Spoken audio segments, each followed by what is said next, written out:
All right, hey, what's up, everybody? Mike Lindsley back with you for 9 minutes with me here from Rosie's Corner. It is Fish Friday. If you're in and around Central New York, available on Grubhub delivery or come on in and dine in.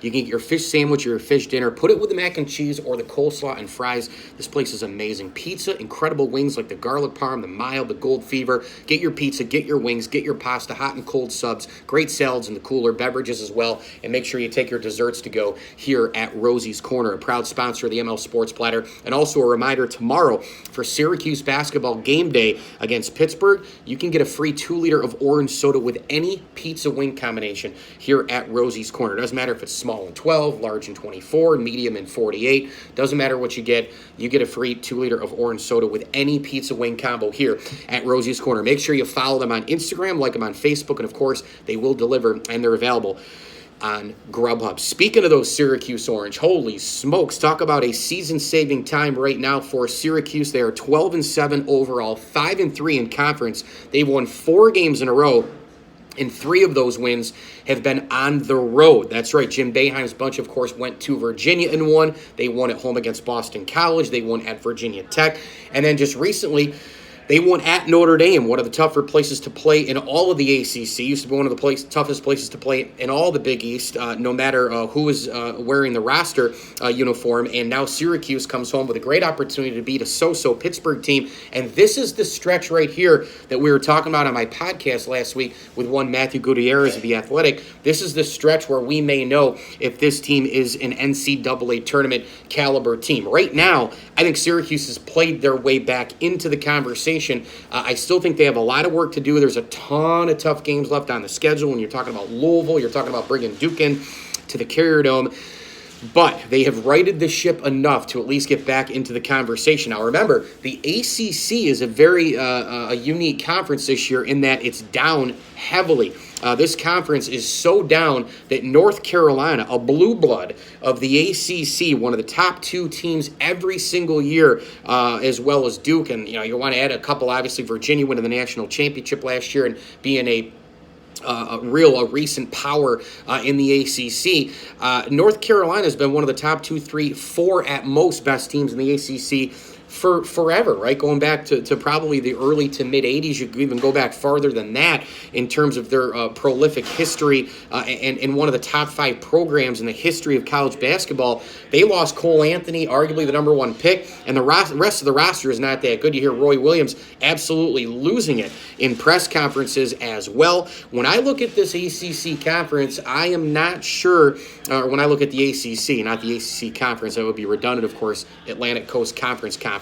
But the ACC in general, it is just so far down that Syracuse is going to go one way or the other, and that's where I really thought that they needed some of their out-of-conference wins, in which they lost a lot of those games. Obviously, losing to Georgetown, some of those losses now don't look that great. They're not really pencil-sharpening resume games, but the ACC, Syracuse has gone on the road and won 2 huge games. Those are going to come into full focus when the committee does decide if Syracuse is a tournament team or not. And again, they've won those games on the road. They won those games against top teams in Virginia and Virginia Tech. Those are called Q1 wins, Quadrant 1 wins for the Syracuse Orange.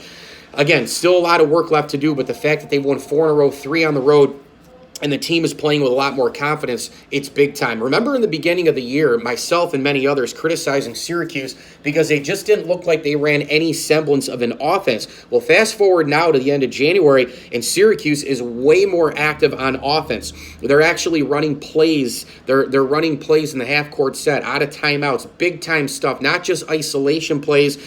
Sure, when the play clock goes, starts to dwindle down to 0, they may allow Elijah Hughes to go ISO and try to get a basket, or Joe Girard to use a high screen and chuck a 3, or Buddy Boeheim being able to now drive to the basket a little bit more than he did in the beginning of the year. But they are running big-time offensive plays at this point. There's a lot more movement, and that was one of the big things that I was clamoring for.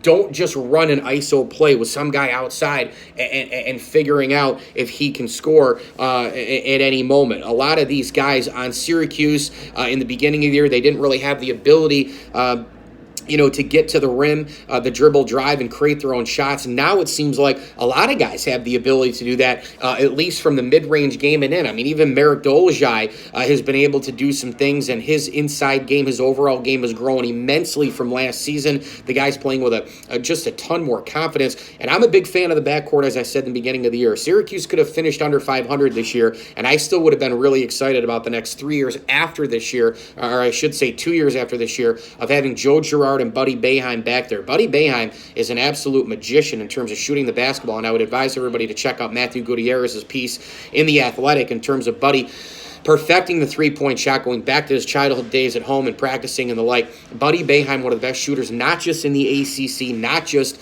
in Syracuse history already, but he's one of the best shooters in America. And right now, Buddy Boeheim, a key reason why Syracuse has been playing well. Listen, it's no secret. When you go through a slide, everything seems to be going wrong. The offense is bland. There's an ISO problem. Guys aren't making shots even when they are open and not running a really good offense. The center position has been lackluster for Syracuse. The rebounding, getting killed on the boards, all those things that were going on during losses in the tough streak. Syracuse has now taken all of those things. They've rebounded, and everything is going much, much smoother right now for Jim Boeheim's team. Think about it. I mean, Joe Girard, Buddy Boeheim, nice tandem back there. Elijah Hughes, I think right now is the best player in the Atlantic Coast Conference. You have the inside game coming around with Barama Sidibe. You've got Dolezaj playing better basketball. You've got the freshmen at times getting better, and Quincy Guerriere being more aggressive. So there's just a lot going on with this team right now on the periphery. On the whole, this team is playing a lot better. Now, look, there's a lot of time to go. There's a lot of games to go still for Syracuse, but I think they have a wonderful opportunity here at 12-7, 5-3 in conference to keep the good vibes going. And I think if this team finishes, a few games over 500 in the ACC, even though the conference is down, again, I think it's going to come down to just like it was in 2012, 2013, 2015, 2016, and 2017, 2018 in terms of Syracuse being sort of like a bubble team. Are they in? Are they out? Are they on the fence? How many Q1 wins? The anti-Qs people won't want them in, blah, blah, blah, blah, blah. But I think they will get in because, again, there's 68 teams.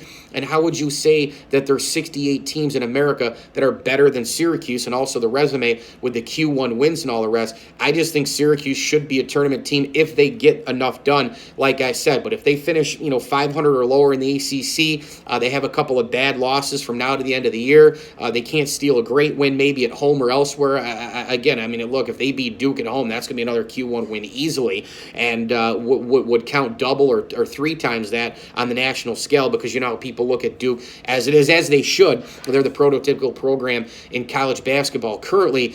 But if Syracuse just does enough here moving forward, they beat the teams that they're supposed to beat, handle their own in the ACC, do their thing against some big-time teams, maybe get a win or two in the ACC tournament, any of those things or most of those boxes that could be checked, I don't think that they're going to be left out of the NCAA tournament. Again, they'll be one of the top 68 teams, at least deserve a play-in game, or perhaps a low seed like a 10, 11, or 12. And then once you're in, as we've learned in these parts before, anything can happen. And at that point, you got to deal with the 2-3 zone. If you don't see it, it's hard. You got Jim Boeheim. You obviously have guard play. You've got a lot of things going for you in the March tournament. So we'll have to see what happens. Again, though, right now it's the old cliche, one game at a time. But Syracuse back in the saddle as a definite NCAA tournament contender and participant. And we'll see if they can keep the good vibes going tomorrow against Pittsburgh. I'm Mike Lindsley. This video is here from Rosie's Corner. 9 minutes with me from Rosie's here. Pizza, wings, pasta, hot and cold subs, and more. You name it, get here for themed food days as well, including today, which is Fish Friday. Of course, they have Meatloaf Monday, Turkey Slop Tuesday, Chicken and Biscuit Wednesday. I've been telling you guys about it for a couple of years now. Keep on coming down to Rosie's Corner. You're in and around Central New York. And again, every single Syracuse basketball game day, order any pizza and wing combination, you get a free 2-liter of orange soda. Jody, Jason, and the gang here doing an amazing job. I'm Mike Lindsley, all over IGTV, Facebook, and YouTube. Hit me on Twitter at Mike L Sports. And as I always tell you, enjoy the game.